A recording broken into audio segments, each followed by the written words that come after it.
inclusiveness of Sufis. There's a lot to see there. So the sheikh walks into my office with a translator who speaks French, and he's wearing this beautiful white robe.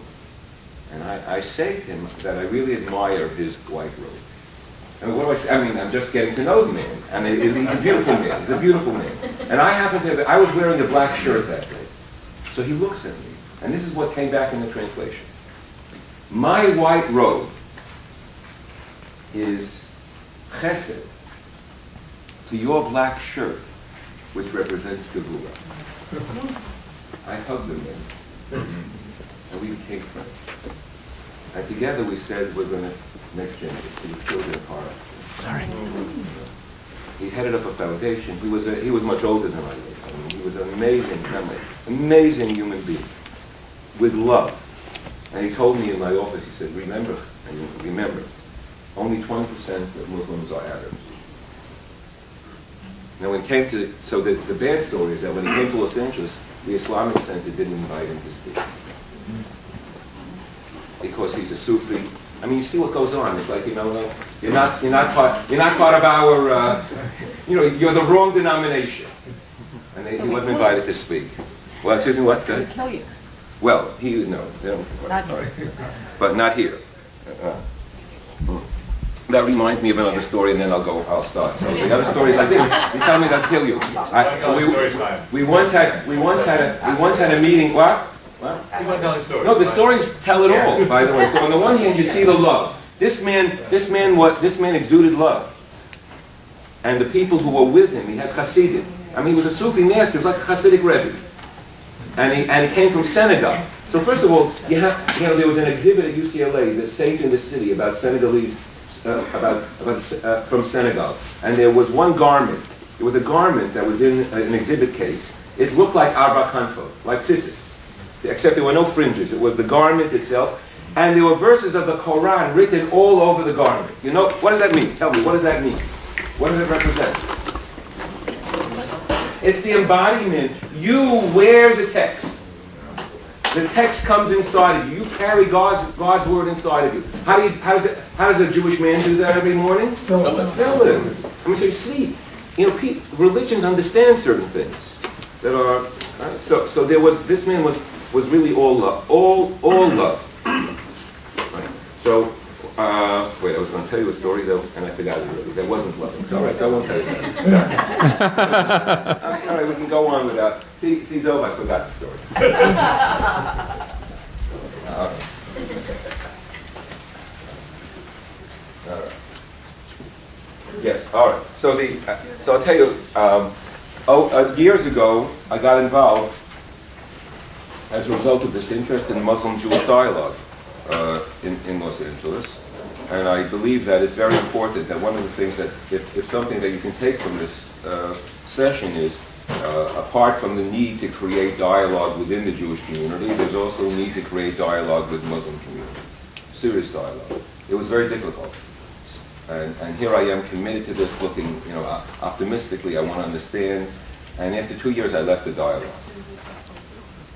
And the reason I left the dialogue was that, you know, to do real dialogue, you have to be able to talk not only in a superficial way about, you know, all the good things in your tradition, and you have to be able to talk about the bad things. You really have to open up to one another. And so after a while, I just felt, you know, that masochism is not my way. That if I'm going to reveal what I think are some of the negatives, both politically, that's what they're most interested in, politically and whatever, and Muslims sort of, and the Muslim participants sit there absorbing it all and never letting go of themselves. You know, you're just human. I became resentful, and I left. I mean, I actually came back to a meeting and told them why I left. Everybody was upset and offended and so on and so forth. It's not that, and the people there are some good people there. That is, they want to do some good things for the community. If we have time later on, we'll talk about this. All right, so I just present this as an introduction. All right, about how I got into this, how, I think it's vital. It's absolutely vital that we become more conversant in what Islam is about, because it's the fastest growing religion in the world.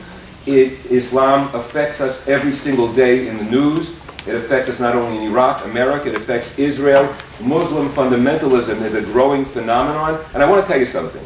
I want you to be able to recognize fundamentalism. And if you're really honest, recognize it in your own community.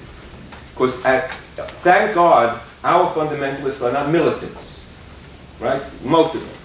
No, there are among some small number who are.